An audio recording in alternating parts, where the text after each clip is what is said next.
Like when we work so hard to build something, if we can actually make it that in a way that can help other people, like genuinely just do it to help somebody else, then our life has meaning. Welcome in to Menfolk Journeys, the podcast of great conversations with men.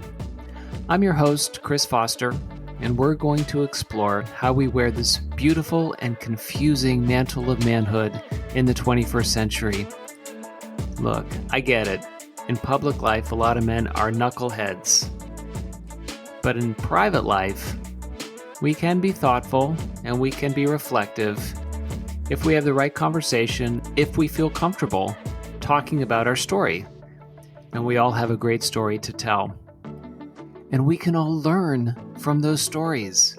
We can learn about who we've been, who we are, and who we want to be. And that's why we're going to have this conversation, so we can learn from other men just like us. And we're going to talk with my friend Lars. Lars has made a path of his own. Some folks have a path that's kind of laid out for them. You're going to go to school. After you go to school, you're going to get a job. And after X number of years, you're going to find a wife. After X number of years, you're going to have kids and move to the suburbs. And sometimes, like we mentioned in another episode, there's a playbook that's given to you. And you kind of follow the playbook while you try to make your own plays in it. Lars decided that he would take a machete into the forest and he is going to carve his own path. Very much so. In a lot of his decisions, he is very much his own man, making a path that is right for him. It's not right for everybody, but it's right for him. As a business leader and as someone who is making something of value, really excited to have this conversation. Welcome in to Menfolk Journeys. Well, all right, Lars Helgeson, welcome in. Thanks for having me. It's great to be here. So why don't you tell us a little bit about yourself? That's always such an open-ended question. So I just turned 52. I live up in Washington. I own a company called Green Rope that I built from scratch, started about 24 years ago with that. And single, have a dog, and I do things for fun. I play hockey and like to surf and kayak and paddleboard and work in the garden and do things that fulfill me in that way. And so I'm just glad to be here and be a part of this conversation. Well, thank you so much. We appreciate that. And so you own your own company, Green Rope, but you didn't start owning your own company. Looking at your bio, you actually had your first foray into the Air Force. Is that correct? Yeah. It was, and I don't know how many people are confronted with this situation when they graduate high school, but I was basically told I had to make it on my own. And, and it was for financial reasons. My parents were divorcing, and the financial strain of a divorce made things pretty hard. And so I had to figure out how I was going to get through school. And at that age, at that point, and I'm sure we've all been confronted with this, it's do you work your way through or do you find some other way? And the Air Force was a way for me to afford to go to school. And so I got a scholarship. They paid for everything. And so that's how I got my first bachelor's degree in mechanical engineering. And then I got my first master's degree in mechanical engineering there and biomedical engineering. And then when I was I got my MBA while I was active duty in the Air Force. So it was a lot of time in school. That is. So it wasn't necessarily a desire to serve. Firstly, thank you for your service. But did it seem like just a path out? It was a little of both. Partly it was, I knew that I wanted, to get a college education. I was pretty good at math and science when I was in school, and I wanted to, and I thought engineering would be a good way to go. And if I had the Air Force foot the bill for it, and I served as, for the commitment for that, I could get my education in something that I thought I really wanted to do and serve my country and do really cool stuff. And as it turned out, I was able to do all of those things. I worked for a couple of years in the space program. I worked for a couple of years doing counterintelligence. And, while I was there, I got my MBA. I played hockey for the University of New Mexico while I was getting my MBA, while I was in the Air Force. So, it was all those things were happening all at the same time. And it was really an exciting time. I got to go and experience some really amazing things and meet some incredible people. At one point, I was working on a satellite program with scientists that were in the Apollo program. And, Wow. you sit in rooms with people like that, and it's just, it's incredible. It's such an amazing experience. Yeah, that's amazing. Also, too, I think that you had mentioned that you went in because your folks were like, well, there's a divorce situation and you're kind of on your own. That's a pretty interesting thing to experience at that age. If I may ask, how old were you when that happened?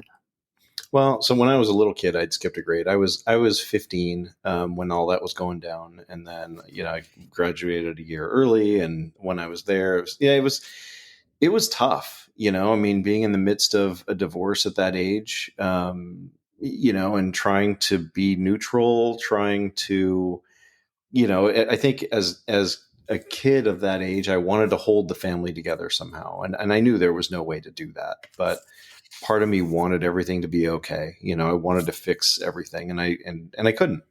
And so, and that was actually kind of a difficult struggle for me because, I was kind of in the middle of a lot of the conflicts that were happening. And I was very aware of all the conflicts that were happening because I was a little bit older. I had two younger sisters. I wanted to protect them as best as I could, but I couldn't because, I was still a kid. And when I had the opportunity to go off to school, I chose a school in New York on the other side of the country. And Wow. and it was and I'm still very conflicted about that. I mean, it was an incredible experience. Rensselaer Polytechnic is one of the best engineering schools in the country. Sure. And, and the opportunity there was amazing. The education was incredible. But I left my family, and Sure. it was very conflicting in the sense that I couldn't be there to be sort of like I hate to say like the man of the house, but like I wasn't there Of course. to protect my sisters and my mom after the divorce, because there's that desire, I think, as a young man to be that protective force. And I was on the other side of the country, and so I learned about a lot of things that were happening from phone calls and everything, but it was not the same as being able to be there. And Sure. so after I got out of the Air Force and I finished my MBA, I came back to San Diego so I could be close to my mom, um, Hmm. as soon as I practically could. And fortunately, Hmm. I was able to get about 12 years with her, living in San Diego, to be with her. And, not that she needed a protective force or anything, but to be there to support my mom and be local. It was, that whole thing it was a difficult decision to make, to leave. And I still feel internally conflicted about what should I have done as a young man. Should I have left my family and gone across the country? And I Right. asked when I asked my mom about it, she said, she didn't, she wanted me to do what she felt was the best thing for me to do in my career and my life and Of everything, course. because that's what good moms do. Of course. But there's still like that part of me that thought, was I doing the right thing by leaving my family at that young age? And it's a hard thing as a man. A lot of people look to the men figures in family structures and everything as the protectors, as the providers, and but at the same time, when we're young, we got to leave. We got to leave the nest. Yeah. I think for men especially, that is a beautiful tension that exists. And I think that both of those ideas and thoughts and feelings can coexist at once. One is the yen to strike out and to form your own young adulthood, and the other is the expectations that you put on yourself. So my folks divorced when I was 5, so I really didn't know a childhood without the divorce. It was Hmm. baked into our habits of going from one house to the next and the like. And so when you turn 15, 16, that's a pivotal point for a man.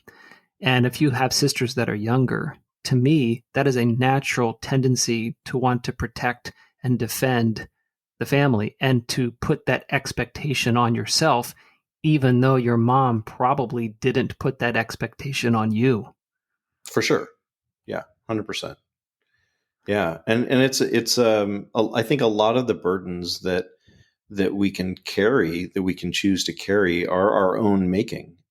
Sometimes it's not always expected or even wanted for us to be the protectors of certain relationships that we have. And I think there's a part of me though that for some reason, maybe because I was, the young man in the family or whatever, I have this drive to want to protect those that are my own. And Sure. one of the reasons why I work so hard in my business is because I see, and I know this sounds super cliche, but I do see my team, my company. We're a small company, but I see them as family, and Of course you you do. I work really hard to protect them and do everything that I can for them. And I know I'm not perfect. I know I don't make all the right decisions, and I'm not, I don't have omniscience. I don't always do always the right things, but they know that I'm trying my very best for them. And there are weeks that I work 70, 80 hours for them. Sure. You Well, know, what's and interesting, what you just said, is that you work 70, 80 hours a week for them. And now, one of the questions that I did have was kind of that um, initial ember of the fire of entrepreneurship. And I've known some entrepreneurs who, I know this entrepreneur, for example, when he was in third grade, he would buy candy bars from some distributor and sell them in the class. Like he was like all entrepreneur, right? It was in his DNA. And he's got that thing about it. What's interesting about you looking at that pivotal moment, I do think that leaders want to protect and defend the tribe. I think that's a very primal thing that's baked into Homo sapien that's been around for a million years, right? It just doesn't go away. Um, I think then that you answered one of my questions in terms of wanting to work for yourself and building a business. It seems like that protecting and defending a family and a tribe is one of the main drivers of your choices. yeah, partially. I mean, I think the main drive that I had to work for myself came actually from being in the Air Force. And because the Air Force is a ginormous bureaucracy, and anyone, I've heard it's pretty large. yeah, anyone that's worked in the military industrial complex is familiar with what that is like. I mean, by definition, you have to be expendable, right? Because and Sure. the only way to make that work is if there's a giant bureaucracy, and then if you see something that you want to change or improve or make better, you can't do it without an enormous amount of energy, and you piss off everyone in the process because designed to promote mediocrity. It's designed to not have people who are free thinkers and people that are real, that want to change things, always struggle in a situation like that. And that's not to Is say that that because of the system, Lars? Because I would think that the Air Force wants to recruit the best and the brightest, especially now with satellites and counterintelligence and AI, perhaps even space. And it's interesting you said that it promotes mediocrity, or is it the system that is so bureaucratic and inflexible doesn't allow for a breakout star? yeah, it's a little of both. When I was in the Air Force, the people that I was in with, I was surrounded by incredible people, Of course. incredibly intelligent, driven, people that would sacrifice anything for the people around them. It was the system. The system was Right. designed to prevent people from like you're saying, like people, the breakout kind of people from really succeeding. You had to fight upstream to do anything that you saw that needed to be improved or changed. It was a lot of effort. And I think that, and obviously everyone's experience is going to be a little bit different. In my experience, I was surrounded by a lot of that bureaucracy, and I just I felt like I wanted to make a more positive change in the world and Hmm. do it in a way that I wouldn't be limited by this massive structure around me. And Sure. that's how I decided to break out and start my own company. I felt like I could make a bigger difference. And maybe that's ego, right? But I just Sure. felt like I could do more with my life. I could create more. I could be more useful. I could make something more significant if I was on my own and not encumbered by this bureaucratic structure around me. Well, that makes sense because one of the things that happens in an entrepreneur and in a successful business leader who creates the environment that they're in is that you have the chance to create a reality for you and your team instead of working for someone who's giving you a playbook that you have to fit into, and you think about the system and the limitations of the system. We'll talk a little bit about more of the system kind of at large outside of work. But what I would ask you then is, you know, creating this path of your own, right? Because oftentimes someone says, well, I'm going to have a career path. And the career path is from one company to another company to another company. Other people lay out or you make a career path of choosing from one path to the next. Whereas to keep the metaphor going, you actually get out your machete and you go into the woods and you create the path. You make your own path that you're walking, and you're still actually crafting the path as you're moving forward. So, when you first started out as an entrepreneur, what was that first experience like? Well, it's funny you say that.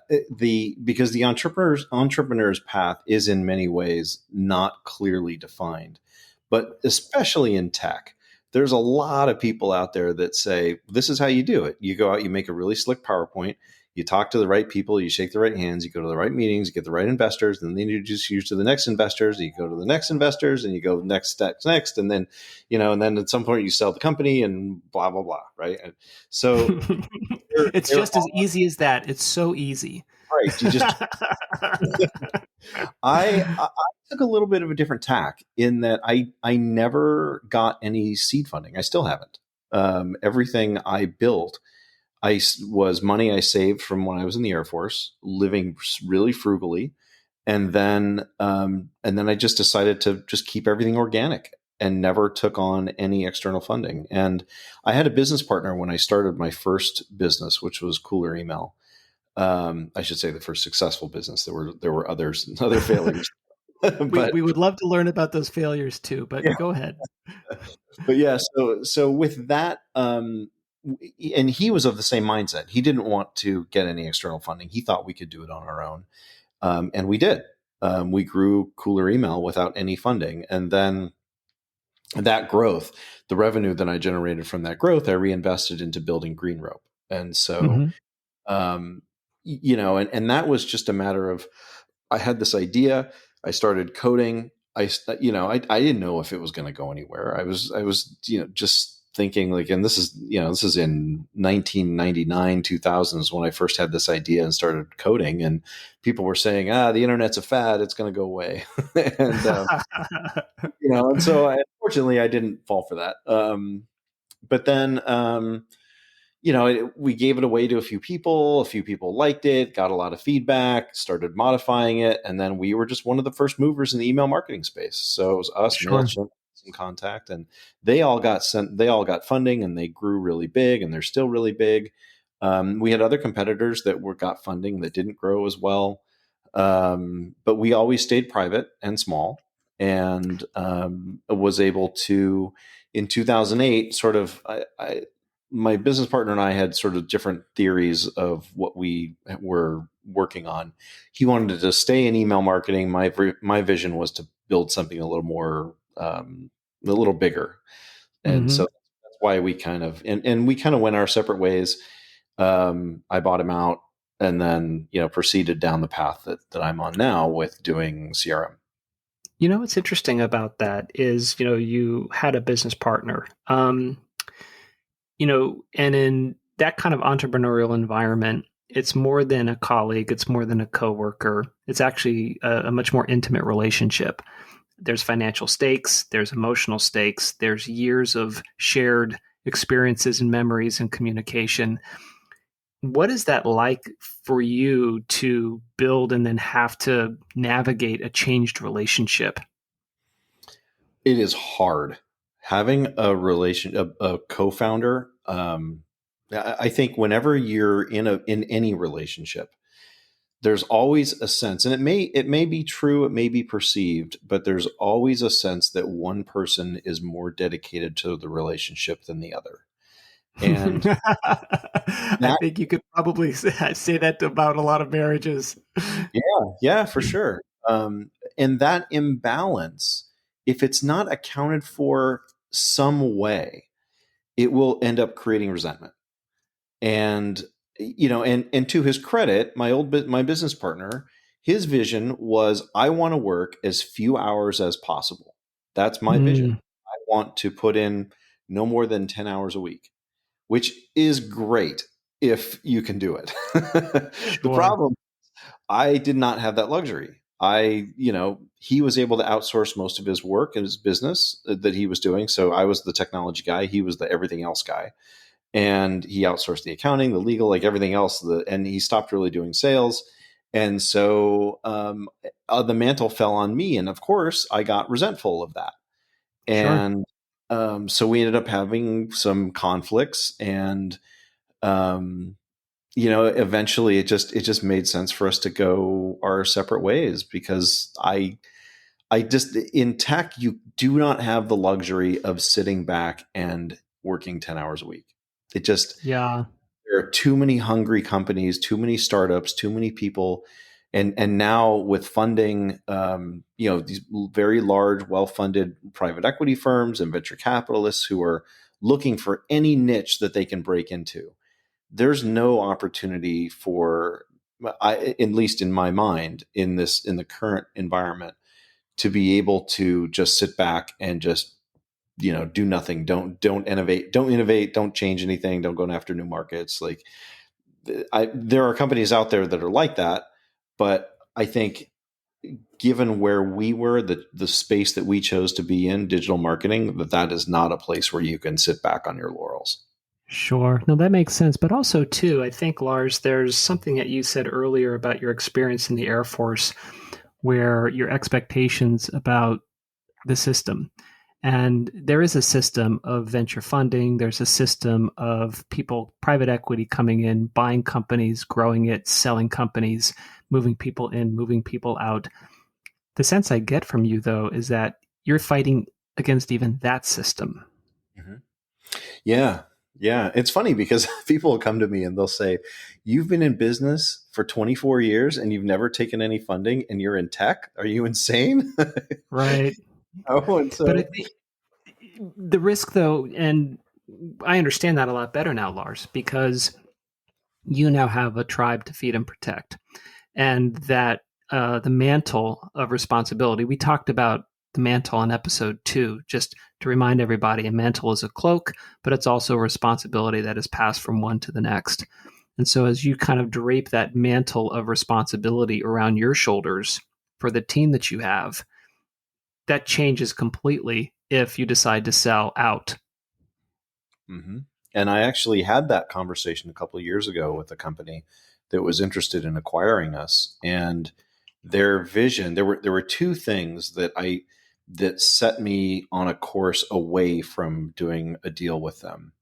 One was the concept that they felt like the best way for us to operate, to meld into the acquiring company, it was a strategic acquisition, would be to break apart everyone in the business and put them in the existing departments that were in the company that was acquiring us. And I didn't like that, because Sure. it was breaking apart this family that I had Right. work very hard to bring together. And I think, But I don't Lars, know, that makes sense to me because when you were 15, you tried to keep the family together the best way as possible. And you couldn't control the family breaking up. But this is a family that you can control from being broken up. that's so interesting. I never made that parallel, but that's true. That's absolutely right. The other thing that really set me off was I remember I had a conversation with the CEO of this company that was going to acquire us, and I was packing my surfboard in my car and heading down to the beach one morning, and he had called me to, I forget what he was talking about, but he called me, asked me what I was doing, and I told him that's what I was doing. I was heading down to the beach, and his response was, "Must be nice," and that just by itself told me a lot about him and the culture that he wanted to create that made me not comfortable with that whole thing. Absolutely. Absolutely. And I think that what I think is excellent about you, Lars, is the defense of your own self and choices, right? Even though you weigh the pros and cons, in the end, you decide to choose your own path versus something that was laid out for you. Yep. Yep. It was a big decision for sure. We'll be right back.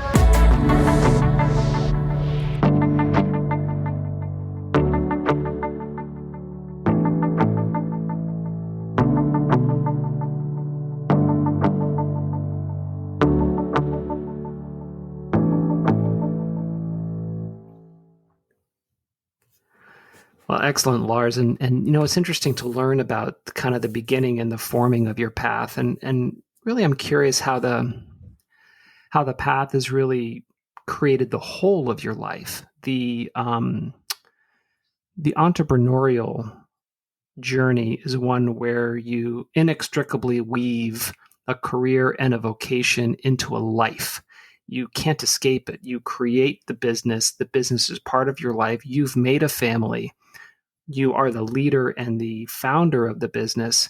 You can't strip that away. So there isn't necessarily a work life and a career life and a life. Yes, of course you have, you can go kayak and you're not working, or you can go surf and you're not working, but the whole of your life is wrapped up into not, I wouldn't say it's a career. I'd say it's a vocation, right? So I guess the question that I would have for a question I have is, how is creating and more importantly, leading a company change the way you live outside of work? Yeah, I mean, it is truly the my identity, and I think of it as my life's work. What I've built, my business that I've built. I mean, I've been doing this for 24 years. It was my idea, and I still work crazy long hours doing it. 24 years later, and at 52 years old, and and I enjoy it. It's sometimes it's really stressful. Sometimes you have to deal with things that are very uncomfortable. But I enjoy the challenge of it. I think the biggest challenge for me is finding a little bit of that separation, and Mm, and being able to truly disconnect and not think about the what's happening in the business, who's doing what, how, is anyone coming after us for any reason, are customers angry with us, is there something we could be doing different, better, could we improve the user experience, is there, is there some element of the UI that's a little bit that can be improved, what it's all these things, do I need to build a new feature, whatever, because I still write code, right? So hmm it's all of those things, and I know as the CEO I should be writing less code and doing more CEO stuff, right? But Sure. I'm also an introvert, and so I kind of prefer being in a quiet place and writing code and coming up with new ideas and building things. Like, I like to build things. I'm an engineer. hmm My old business partner was very much the extrovert. He was the guy that could walk into a room, shake anybody's hands, be, super charismatic. And he had all those things. And I am quiet. I like being in my little space with my dog and kayaking and hiking and doing the little things on my uh-huh. own. I mean, probably the most social thing I do is play hockey, with the hmm team, but otherwise, if I'm mountain biking or I'm surfing or whatever, I'm just more of an introvert, and it's a real struggle for me to be that outgoing CEO type. And Well, so, CEOs come in a lot of different flavors, and the new CEO of Microsoft is a self-described introvert, which is interesting. And there's a wonderful website called Introvert Dear, and the woman who created that also wrote a book called Sensitive, and it's about how introverts can be the best leaders. You don't have to be flashy or showy to lead. You can lead by action, lead by intention. And you just mentioned that now that, gosh, you shouldn't be writing as much code as you did 24 years ago. But I also think too that building a business and thinking of the business, it gets into your brain synapses as you're growing, right? It becomes habit that yeah, you can't really leave, right? It's when you think about, an artist would think about their art all the time, an entrepreneur thinks about their business all the time. I don't think there's that much difference between those two passions, right? And it's also perhaps an outlet for your creativity that isn't necessarily extroverted. It's introverted. It's a coding outlet, right? It's personal, but it's still an artistic expression. So a question I have for you, now that you're in it for a quarter century, God, that sounds terrible. sounds awesome. um, how has your role in the business that you created changed over time? And how have you changed over time? Um, that's a good question. I mean, a lot of people over the years, other people in the company come and go. Um, at one point, I think I had overexpanded the company. I hired too many people. And unfortunately, at some point, for cash flow reasons, I had to contract and lay some people off, which was really difficult. Um, and I think one of the most difficult decisions that I've ever had to make was laying off my COO, someone Mm, who you had met, and who was an incredible human being, just an awesome man. And I looked up to him in so many ways, but I couldn't afford to keep him in the company. And it was the single hardest decision I've ever had to make. One, because I implicitly trusted him with everything, and he had never let me down. He was a solid person as a COO, and was that internal team manager that I needed to run the company. But at one hmm point, I realized I couldn't continue to afford him, and I had to lay him off. It was really difficult because then I had to take on that role, and Right. you know, and now, and we haven't grown to the point where I can bring him back, or someone like him in that role. So I have to be sort of like that internal manager role that I had Oh always no. which I enjoy doing, but it's time, and hmm um yeah, and quite honestly, like, he was just much better at it than I am, Sure. and and he was just a natural, kind, friendly, like, but motivating leader for the team. And it was extremely difficult to have to make that decision. And now I do that, but I know I don't do that as well as he does. And Sure. so, and I think that's one of the challenges when you start a business is there are so many roles you have to take, and you can't possibly be really good at all of them. I mean, No. you can Well, you no can only human being is. yeah, Right. yeah. And you are human. I did check your breathing. You got a pulse and everything. So you can't do everything as well as you would like. And I think that, you know, I guess what I would ask you is that as you start learning what you're best at and what you're not as good at from a work side, does that translate into how you operate into the world? I'll tell you why I ask. I know that there are certain things that I'm not good at, and I don't even try to do them out in the world because it doesn't help anybody. Are there things when you kind of look at your, the everyday life that you've learned from business to say these are the things I'm really good at, not only in business but in life? Yeah, I mean, I think there are certain things that you look at. Like recent example. A few months ago, we had a cold snap up here in Washington, and I had a pipe burst, and the bottom floor of my house, and it was so Oh, stressful. It was I shouldn't just, laugh, but that's terrible. You can it either was laugh or cry. yeah, exactly. My friend was coming to check on it, and she came down the stairs and stepped on the hardwood floor on my bottom floor, and the entire bottom floor was floating on 4 inches of water. So it Ugh. was terrible. In looking at how to rebuild my house, there were some things I knew I could do, and some things that I knew that if I tried to do them, I would either kill myself or just like the electrical, or I could possibly do a lot more damage, like the plumbing, um, Hmm. or I could make things look really bad, like drywall.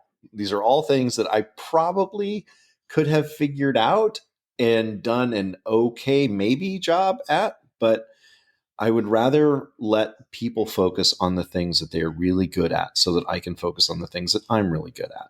And Sure. so, That's what makes a good team, right? And I think one of the things that you have to do as leader in business, and I think it translates over to life because we talk about kind of that mantle of manhood and leadership moments, right? Or what I we talked about in episode 2 is kind of these teachable moments that are all around us all the time for other people in the community. And but as a business leader specifically, one of your responsibilities that you own is you have to bring people together to collectively solve problems, right? mhm, So your construction crew came in, people were doing drywall or floating or electrical, they collectively solved problems. And that's kind of been this continual habit that you've had to cultivate over the last quarter century in your everyday 80-hour week, right? yep. How has that changed your view of the world? And kind of, this is a broader question, and our capacity as a community to accomplish works of value. Yeah, I think what it's really helped me personally figure out is what I can do that brings the most value. Like if it, I know that if someone were to call me because they need help with green rope and they need help with figuring out how to design an email or whatever, I could sit down and I could do that. But I would not do as good of a job as one of my customer service people who does it all day. Mm-hmm. And same with with sales. If someone wants a demo of our platform, I can do it. But our sales guy, our two salespeople are much better at doing that than I am. And my time is not best spent finding finding opportunities to do those people's jobs. My time is not best spent trying to learn how to be an electrician so I can save, a few $100 on my house. My time Mm-hmm. is spent doing the things that I know that I'm good at, the things that I enjoy and the things that I'm good at. So, and fortunately, those have intersected with coding at least a little bit. Other developers sometimes get a little frustrated with me, uh, but But it's interesting. So as a leader, you bring these people together to solve problems. You know your role, and you step out of it. That seems to be, I don't know, such a natural thing for people to think about. And I'm curious, when you step outside of the business world, and just as person looking out at our communities, at our policies, at our cities, at our country, at our world, right? Why do you think we have such a difficult time solving some of the big problems? Why is it? Is it a leadership issue? Is it the fact that we can't figure out a direction? Because collectively grouping people together who are intelligent, who are purposeful, and have the same intent should be able to solve most of the problems that we face. We do it every day in business. We don't seem to be able to do it in public life. yeah, I mean, so I think there's the cynical answer to that, and then there's the Pollyanna answer to that. Give me Uh, both. I think if you look at the world through rose-colored glasses, you realize that we're all somewhat resource limited, and that there is going to be competition for the resources that are out there, and that there are there's this idea that if I don't work really hard to get my thing, then someone else could take this thing away from me. It's sort of like it's funny because in our country, there's this big, I don't know if it's fear or hatred or the boogeyman of socialism, where if you say something about how socialism could be a good thing, that somehow you're branded as you're a communist, you're an enemy of the state, whatever. Sure. And the reality is there are elements of every society that has to be socialist for a society to even survive. A police Street force, lights, for example, police, like, like all these things. firefighters, teachers. Right. Exactly. And so I think that if you look at it from that angle of human nature, where people are trying to compete and everyone doesn't have access to everything, that there's going to be some amount of us versus them. And I Mm-hmm. think that kind of creates that can create these tribes of people that are not necessarily trying to just survive, but trying to survive and thrive by taking from others. And Right. I think that's one side of it. And if you look at it more pessimistically, I think it's that humans can be very selfish. And when they are making decisions about how they want to approach the decisions, how they want to approach their life, they think, what's in it for me? How can I get the most I can out of the situation? And I am willing to sacrifice trusted relationships so that I can have this short-term gain. And I think that's one of the things I've struggled the most with. I have a really good friend of mine who many years ago, she gave me a book called The Go Giver. And, obviously a play on words about, being a go-getter. But the whole Mm-hmm. point of the book was if you are going and approaching your life, business life specifically is what this book was about. But if you approach your life in the sense of, I want to think about how I can give to others and not have an expectation about when you give, that you give because you want the people that are in your life to benefit from something that you can create. And then you go through your life that way, that naturally things will come back to you. Mm-hmm. And I really wanted to believe that. And I've tried my hardest in my life to believe that if you approach the world from that angle, that things will come back to you. Unfortunately, I've been burned so many times by trusted people that Wow. it's really shaken it calls into doubt. That selfish drive has made things really difficult to maintain that optimistic view of the world, when things like things I've been confronted with things that are just like shocking that someone would do those things. And not to, Mm. I don't want to belabor the point like I'm some kind of a victim, but I mean, and I even, this is in a TED talk that I gave about surviving things that are emotionally and financially crushing. How do you get through something like, in my situation, my best friend was my CFO for 20 years and admitted to embezzling money from my company for a whole year. He'd been doing it. Uh, You know, so how do you move on with a sense of trust in your company, your employees, your friends, when this confidant that was close to me and my whole family was willing to steal from me and then afterwards badmouth me about it? You uh, tell people that we knew that I deserved it because I was making what he considered to be poor financial decisions for the business. And mm, yeah, I mean, just things that are hard to wrap my head around. Like sure. how do you trust people? I mean, and I've got my life is replete with examples of things like this happening, where I've gone out of my way to help other people and been repaid by that kind of behavior. And I think maintaining the optimism Right. is can be tough. Right. It's interesting. That in and of itself is work, because what I thought was so curious when you were talking about the go giver, and I do my best to try to operate in a give first mentality, right? Give first, and abundance versus scarcity. And there's some, a lot of stuff that's written about that. It's all wrapped up with gratitude and all this gobbledygook that is kind of a worldview. And what I thought was so interesting is you said you wanted to believe in that. It was past tense. You wanted to believe in that instead of you are believing in that and you do believe in that. So, how do you then fight to maintain that faith?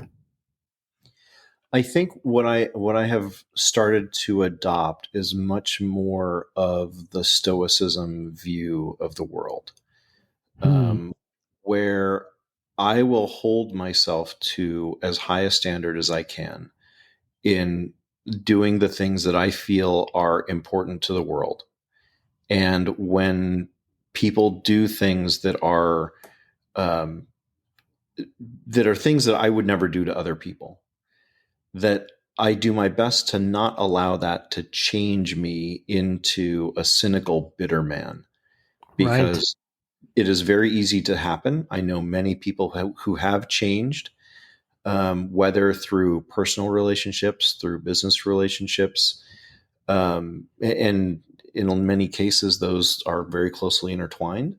Hmm. Uh, to rise above people that do things that are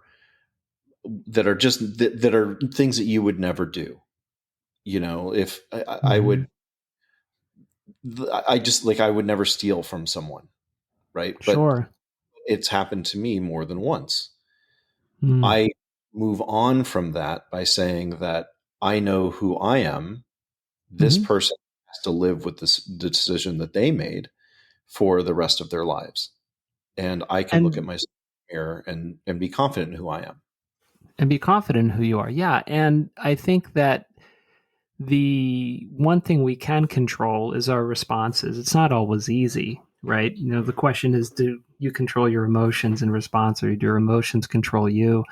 And the space that you create between the event and that person versus who you are and how you move through your day. Hmm. Interesting. Oh, Right. Yeah. Yeah. It's definitely it's a learning experience as you go through all of it. we'll be right back.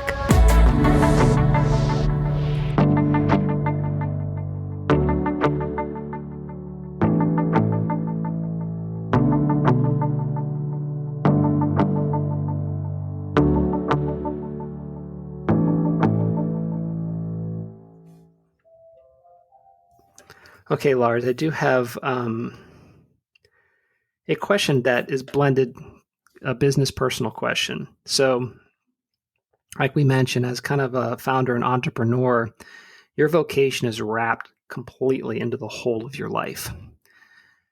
A lot of businesses have what they call mission, vision, value statements, right? Why you exist, the vision of your business in its perfect state, and then the values in which the employees live by and serve the customers. So a business has a mission, but I want to ask you, what is the mission of Lars? It's a good question. And it really, for me, it it sounds so cliche, especially if you've seen the show Silicon Valley, where they I've they, not. uh, one of the things that they talk about is like we just want to make the world a better place. So for every business, my my I want to leave the world better than how I found it. And Sure. if that means through building a business that creates value that helps other people, and and we've done that, where I feel like through the things that I've created, we've been able to help. Like the one of our clients is the Kansas Healthcare Initiative that's brought thousands and thousands of low income people access to healthcare. Um, Wonderful. yeah, that's one of many. We've worked with the American Cancer Society and the Red Cross and universities and just all different. We've got clients and I've we've worked with these amazing organizations um, and I think when one of our developers, who was a very close friend of mine, we'd worked together for about 10 years, and he passed away from kidney cancer. uh, Hmm. it was one of the more difficult losses in my life. because he and I had, we basically had built a lot of the system together. I would, if I had problems, I would call him in the middle of the night and just say, Tom, how do I do this? and, you know, Hmm. and then he was gone.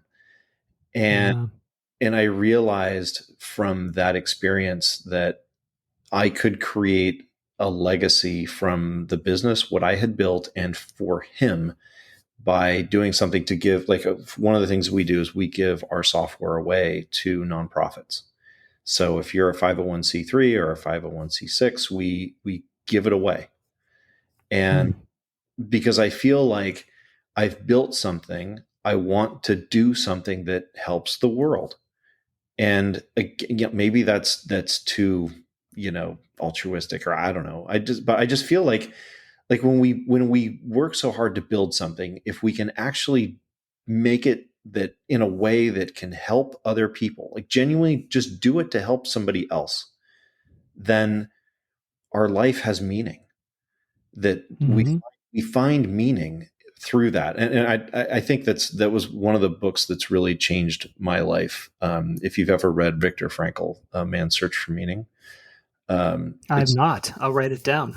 it's a very powerful book. He was in a concentration camp, and he talks about what that experience was like, how he got through it, and what it was like afterwards, and finding meaning while being in a concentration camp. And so it's when I look at my purpose, my meaning, it's really just to contribute whatever I can in a way that when I'm gone, at least I feel like I've done something to help somebody else, some other business, somebody, like I said, if through the use of my technology, through Green Ropes technology, we are able to help someone get healthcare, helps. Like one of the things that I work on is getting access to resources for women who have been trafficked. And Mm. I work with a law firm that takes action against companies that go after that support human trafficking. And so, trying to find ways to use the skills that I have, the knowledge, the connections, whatever it is, to make the world better. I mean, and maybe that's too simplistic, but I'd rather do that and feel good about who I am and what I have built and how I've been able to help people than die with $1 billion in the bank. Sure. And I think what I love about that, Lars, is why wouldn't you want to make the world a better place? I would hope that most people want to do that. My daughters were in Girl Scouts, and a lesson we still repeated at home: leave a place better than when you found it. Right. So anytime they would go to places, library or do a craft, leave it better than you found it. Come on, Troop 3115, right? And they did it. But I think that's part of our job. I think that this idea of mantle, that's a thread throughout this podcast, is that there's a responsibility we all have to the next generation and to the community at large to make this better than it was before. Mm-hmm. Right? It's the only way it works. And I think a lot of people, a lot of men struggle to find how to do that, right? They might want to do that, but they try to find a way or an outlet to make the world a better place. And some people think they have to do it in big, grand strokes. Some people understand it can be done in small ways. I think that, but for you, what I find unique about your entrepreneurial journey and the vocation that you chose was that you didn't sell out, buy a yacht, and do it for the money. You don't try to squeeze as much profit out of your employees. You give your product away in places where you can. You're trying to use the business as a vehicle for making the world a better place, an expression of that. And I think that's wonderful. I think a big part of it too is doing it without drawing attention to yourself. It's so much of I, and this is just my opinion, right? I think that if you're going to give and you're going to work to make the world a better place, think of it from the perspective of what if nobody knows? What if nobody Mm. sees what you did? Does it matter to you if even if you're just picking up garbage on the side of the road, or if you're on a trail and you're hiking and you see some trash that somebody left behind and it never makes your Instagram story, then is that really enough for you to feel like you're giving back? Because those things make a difference. And Hmm. and if you can find ways that are, in just the little things that you do. I mean, for me, I try to, wherever I am, I try to think just exactly like what you were saying, like with your daughters when they're at the library. Is anyone going to notice really if they pick something up? Maybe not. Maybe someone left some trash on the floor, they pick it up, they throw it away, and the library is a little bit cleaner, which makes it feel a little more comfortable to someone else when they walk in and use it. Those those little impacts around us, I don't think they have to be grand gestures of things that you draw attention to and say, look, I've done all these wonderful things for the world, pay attention to me and read it about on my Facebook. It's it's more valuable, I think, when it's the little things, because it goes back to that same the old expression that and I'm sure I'm going to say it wrong, where it's where the thoughts become habits and the habits become patterns, and whatever, and Hmm. you do it enough and it becomes who you are. And I think that if people adopt that philosophy, I think that makes a big step towards making the world better. It doesn't have Yeah. it doesn't have to be big. And if you can leverage your skills and your talents and your connections, then that's awesome too. But I think it starts with just stupid little stuff. Well, the world's built on stupid little stuff. And, you had mentioned Frankel. I think, I was going to reference that phrase, and I think it's from him in his book, where he talks about that space that he created between his Nazi persecutors and himself and his own reaction, and that space to create a world around yourself to have those habits that are uniquely yours, even if no one sees it. Right. And, I guess then a question that I would have is this something you impart on younger entrepreneurs as they're starting on their journey, where you're a fresh faced 25-year-old? I'm looking for seed money. I'm going to get that private equity. I'm going to get investments and I'm going to build it up. Then I'm going to sell it out. And then I'm going to, do you talk to them about perhaps a different path to take? I never try to encourage people to do any one thing. I really hate to use the word should when I talk to people, because I feel Excellent. I feel like everyone's path is their own. And if someone is driven to go down that path, as you described, finding the private equity or the venture capital and growing their business and flipping it and all that, and I know people who have been very successful doing that, then that's what they should do. Um, I think the biggest thing, when I was starting my business, I had a lot of people say that I was going to fail. A lot of people tell me I was never going to make it. And in fact, I remember giving a presentation way back in the day. This is probably, gosh, this is like 15 years ago now. I gave a presentation to the MIT Enterprise Forum in front of about 200 people, and I talked about my vision for GreenRope, which is a CRM that includes marketing automation and email marketing and customer service, all these things combined together. And and I was told by multiple people that I was on a path to disaster. Like, what are you doing? There's no way you can build something like this. This is too big. You don't have the skills or the knowledge or the team or blah, blah, blah. And Or the uh, funding. yeah. And that was tough, to stand in front of 200 people and listen to all of them tell me. And in fact, one of the audience members was one of the executives at this company called Infusionsoft, was one of our customer or one of our Sure. competitors, and they've since rebranded. But the guy came up to me and he said, I saw your speech and I really have to tell you something. And I thought maybe this is going to be one guy that's going to tell me something and go from. And he said, you are headed for epic disaster. Oh, thank you.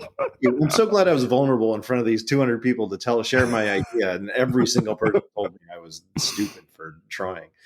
Um, so, I think that what people need more than a should is encouragement. I think is, you Right. can you can learn from other people, and someone could say, well, have you tried this or have you thought of this?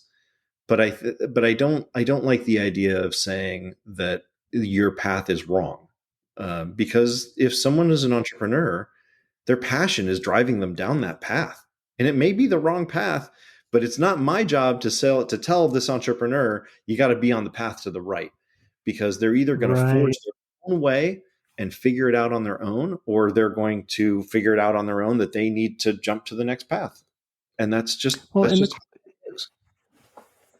Well, and the question that I have too is like, why? How could there be a right or a wrong path? Isn't it just a path, right? And right. that we all learn from failures, right? There's the cliche phrase of "fail forward," and in business they say "fail fast and fail forward." It's a cliche for a reason, though, because to your point, like you just said, there's no one way to live a life, and we talked about that in another episode, but there's no path that is the right path. And what I think is interesting about you is you're creating your own path. And it's not like the path is done, you're still creating it. And so when you look now at the Lars from 25 years ago, if he walked in and said, "Hey, Lars," and you were like, "Hey, Lars," what would you tell your younger self as he was beginning on this path? You know, I don't know that I would want to tell my younger self anything, Yes.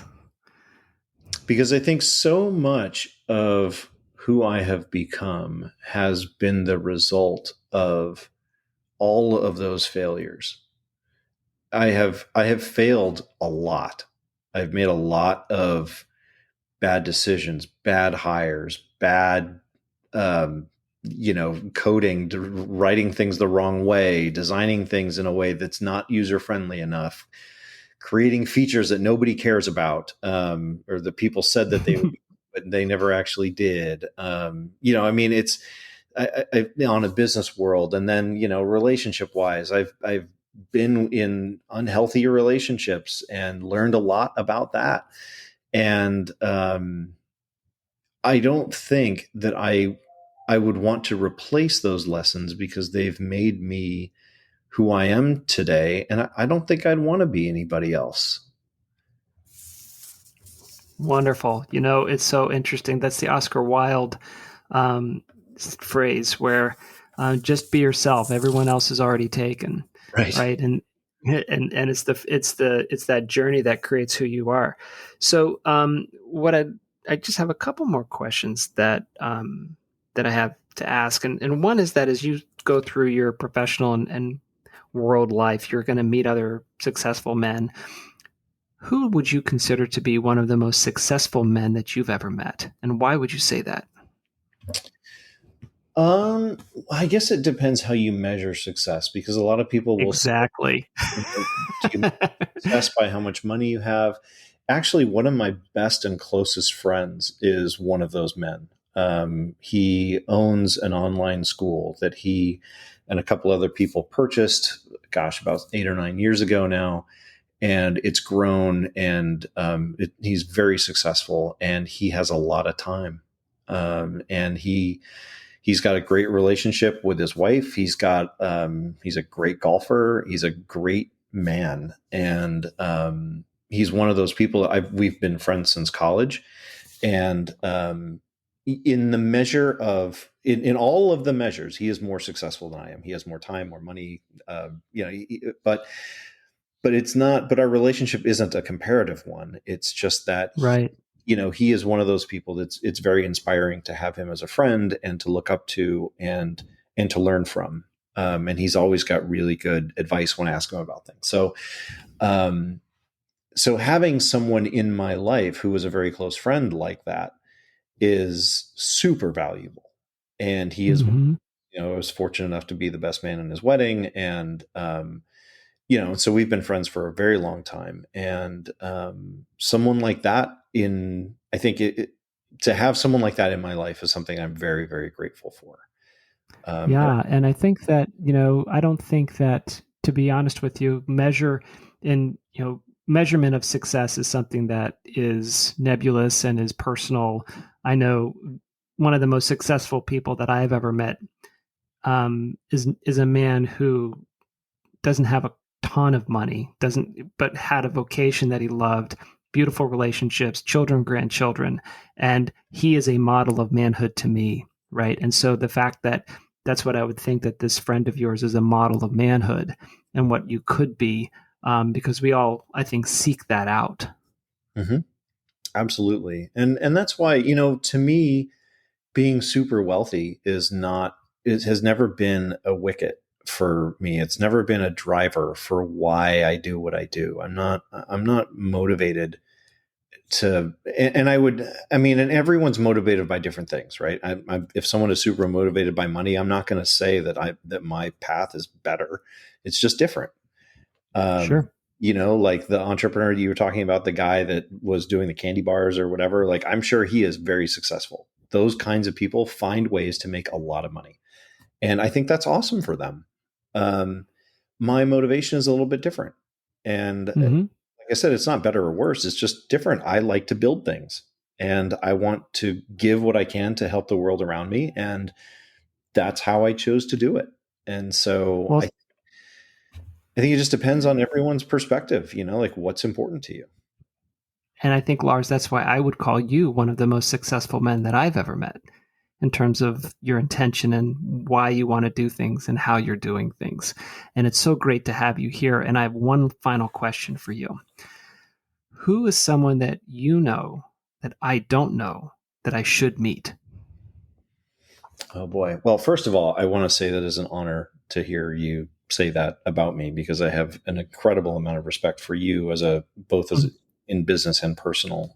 So to have that regard from you is very meaningful to me. As far as people who I know, our circles have intersected somewhat, and I know that you've met a couple people that are close to me who are really, really great people.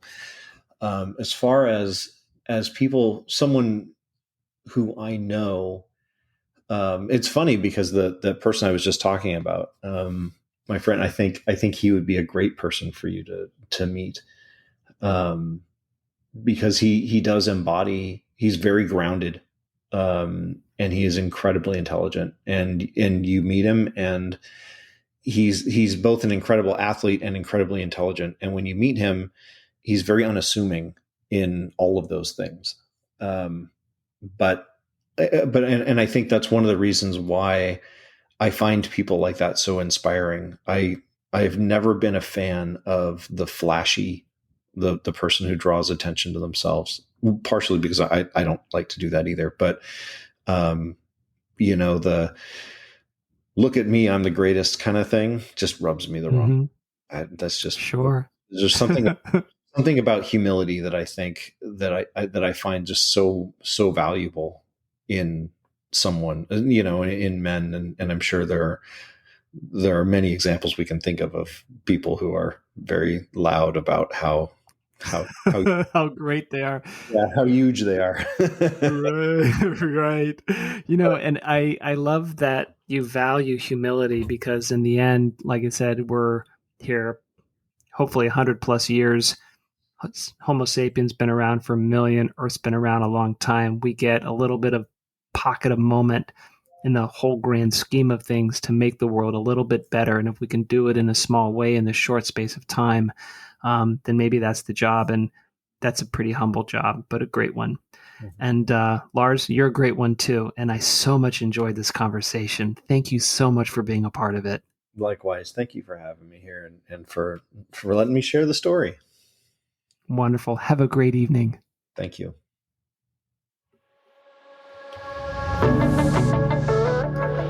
Right on. What a great conversation with my guy Lars. I love his approach of trying to make the world a better place in small ways. And don't we have that chance every day? Teachable moments, making a place better than where we found it. That can happen everywhere. It can happen in the home. It can happen at work. It can happen at church. It can happen with your friends. and it can happen in the world too. Isn't it our job to make the world a better place and to leave this world better than when we found it? The question is how you do that. How you find the purpose in your life so that you can make a difference, a positive difference in the world. It doesn't have to be big, it can be small. Even Lars was talking about that, right? What we learned from him is that the power of the small gesture, even if you don't think anybody's watching, is still a power for good and for moving the world forward. Enough small moments around the world, even without anybody noticing, over time can make the world a better place. So I'll ask you, what small thing can you do today to make the world a better place, even if no one's watching? All right. I hope you enjoyed that conversation. I hope you enjoyed this podcast. Visit menfolkjourneys.com and book a conversation, right? I've got a conversation starter, get you familiar, hope I can make you feel comfortable, because here's what I know. You have a great story to share, and we'd love to share your story so all of us can get better together. Word bid Falared.